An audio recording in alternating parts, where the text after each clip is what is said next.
Assalamualaikum warahmatullahi wabarakatuh. Bismillahirrahmanirrahim. Alhamdulillah rabbil alamin. Assalatu wassalamu ala asyrafil anbiya wal mursalin. Amma ba'du.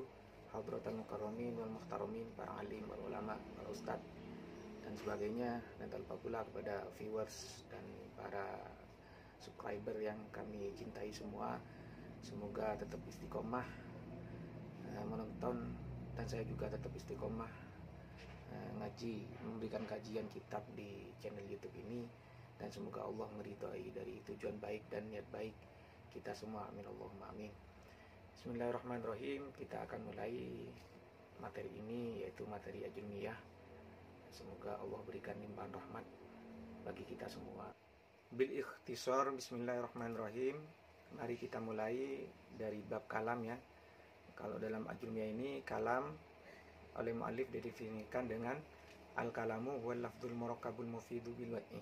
Jadi kalam ini langsung didefinisikan dengan komposisinya. Jadi langsung didefinisikan dengan rukun-rukunnya. Apa itu kalam? Kalau menurut Imam Sonhaji, al-kalamu wal lafdzul murakkabul mufidu bil wad'i. Kalam adalah susunan-susunan lafaz berbahasa Arab yang bisa difahami. Jadi ini definisi juga mencakup rukun. Seperti apa rukun-rukunnya? Rukun-rukun kalam itu ada 4 sebagaimana yang telah disebutkan barusan. Yang pertama berupa lafaz, kemudian tersusun dari 2 kata atau lafaz atau lebih, yang mana tersusun ini dinamakan murakkab. Kemudian yang ketiga memahamkan atau bisa difahami, dan ini disebut mufid. Kalau bahasa terjemah standarnya itu mufid itu berfaedah. Lah kalau berfaedah maka tentunya bisa difahami seperti itu, karena pengambilan faedah ini dari bisa difahami.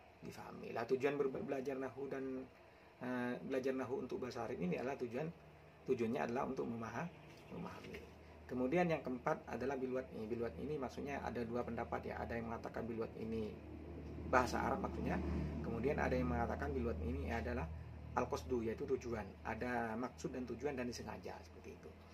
Jadi kalam secara ringkasnya, secara simpelnya, yaitu susunan-susunan bahasa Arab yang bisa difahami seperti itu. Jadi berupa lafaz ya, untuk bisa difahami ya harus dari awal dulu. Yang pertama berupa lafaz, kemudian tersusun dari 2 kata atau lebih, bisa 2, 3, 4 dan sebagainya. Kemudian dari susunan-susunan tersebut bisa difahami sehingga mencapai tujuan dari membuat kalam seperti ini. Kemudian selanjutnya untuk contohnya seperti apa? Contohnya seperti penggalan ayat, yaitu Allahus Samad. Allahus Samad ini kalau diterjemahkan ke bahasa Indonesia artinya Allah adalah zat yang maha dibutuhkan. Jadi ketika saya mengatakan Allahus Samad, yang artinya Allah adalah zat yang maha dibutuhkan, ini sudah difahami perkataan saya. Karena ada yang dihukumi dan ada hukum yang dihukumkan. Kalau dalam teori nahwu ya, ada musnad ilaih atau mahkum dan mahkum alaih. Yang mana lafaz Allah ini berupa lafaz, kemudian as-samad juga berupa lafaz, dan lafaz Allah dan as-samad ini tersusun, namanya murakkab. Kemudian dari segi makna lafaz Allahus Samad ini sudah dipahami. Jadi jadi contoh lafaz Allahus Samad ini sudah memenuhi standar untuk dikatakan kalam seperti itu. Dan lafaznya juga berupa bahasa Arab. Kemudian bagaimana kalau ada burung yang mengatakan Allahus Samad?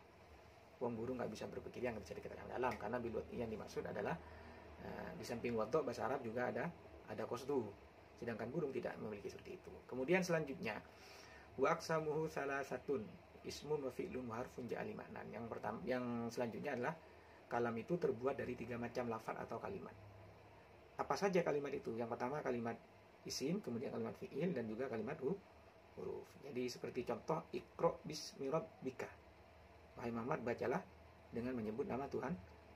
Lah, yang mana lafaz iqra ini namanya kalimat fi'il, sedangkan dalam ismi ini namanya kalimat huruf.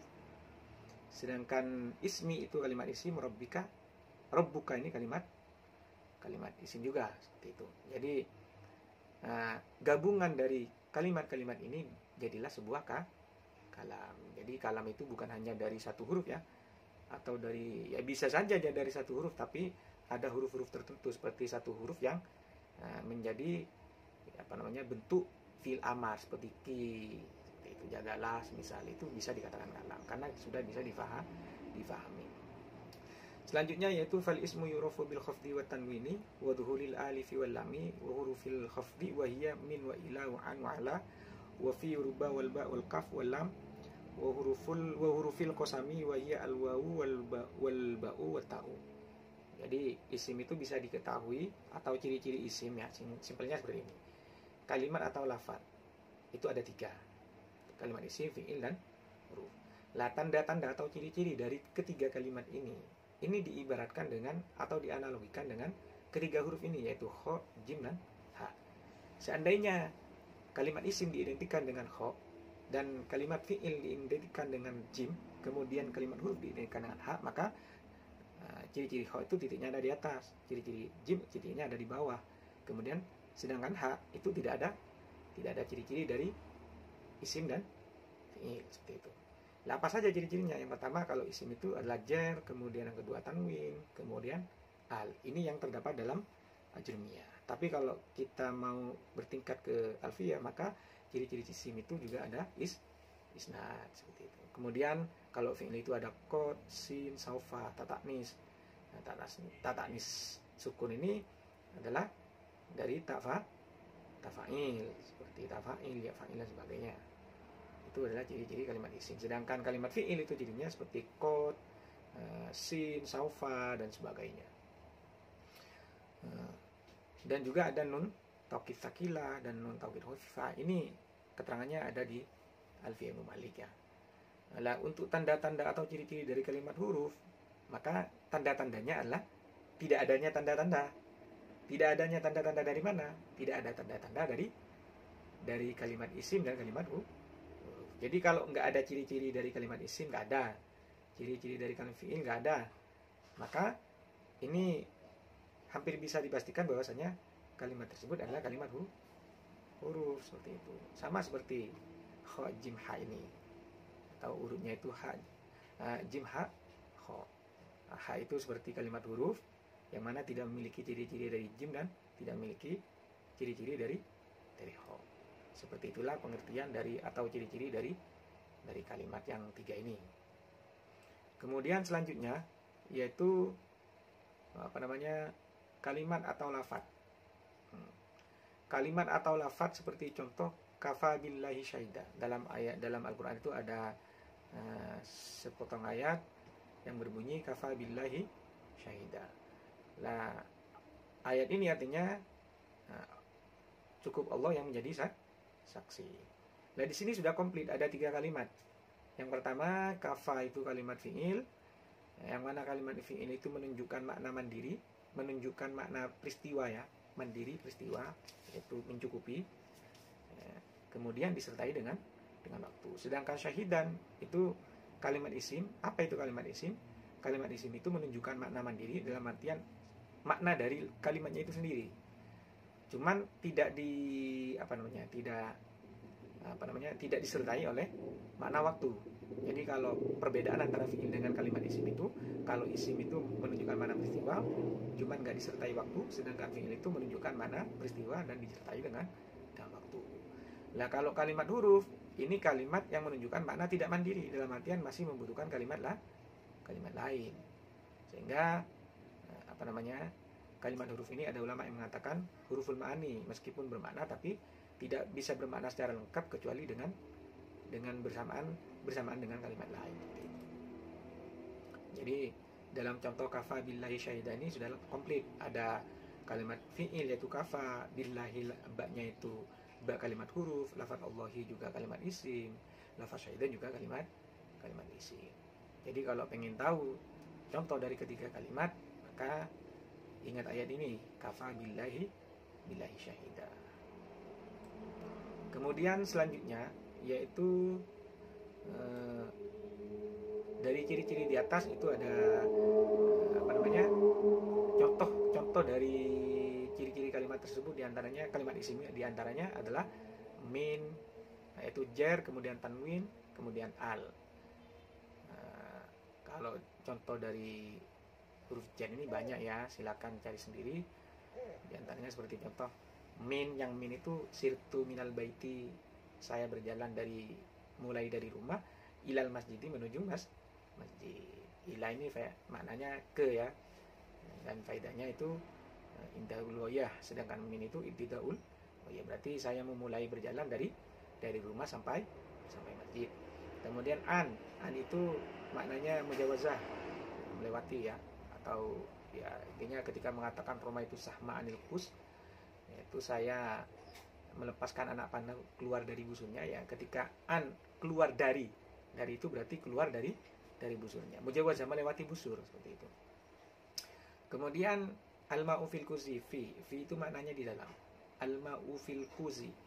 Nah, ketika mengatakan al-ma'u fil kuzi, air dalam kendi, berarti airnya ada di dalam kendi. Maknanya fi ini ada di. Kemudian rubba rajulin karimin laqaitu. Rubba ini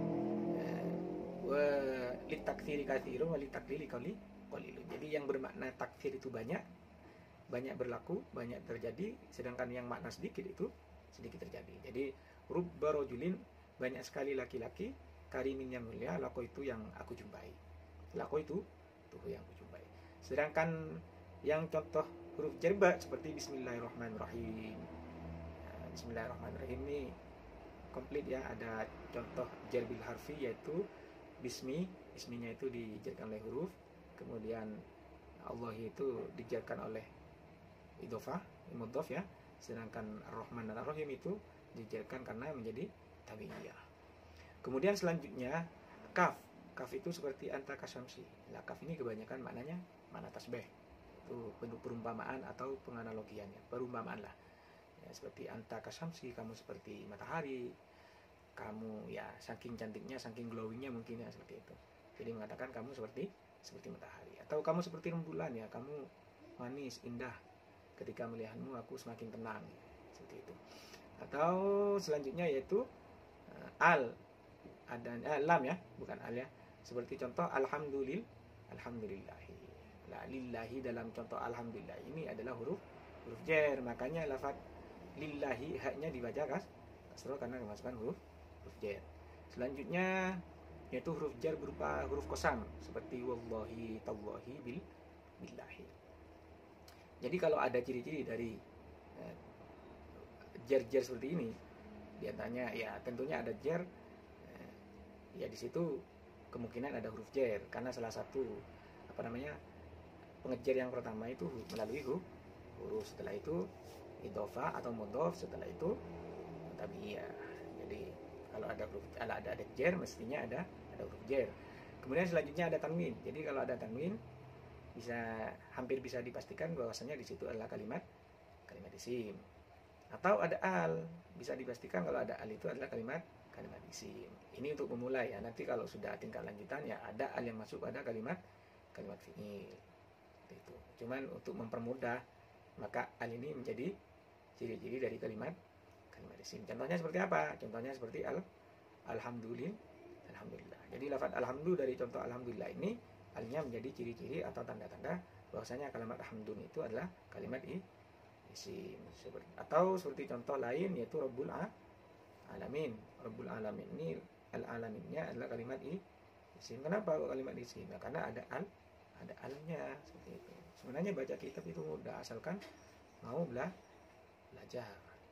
Dan untuk mengetahui secara rinci ya harus diketahui semua ini. Jadi ciri-cirinya isim itu apa saja, seperti itu. Makanya ada semboyan dalam gambar sampul YouTube saya, channel YouTube saya itu i'rifil haqqo idza aradta salikan alaihi. Jadi ketahui kebenaran itu dengan benar untuk mengetahui bahwasanya itu benar.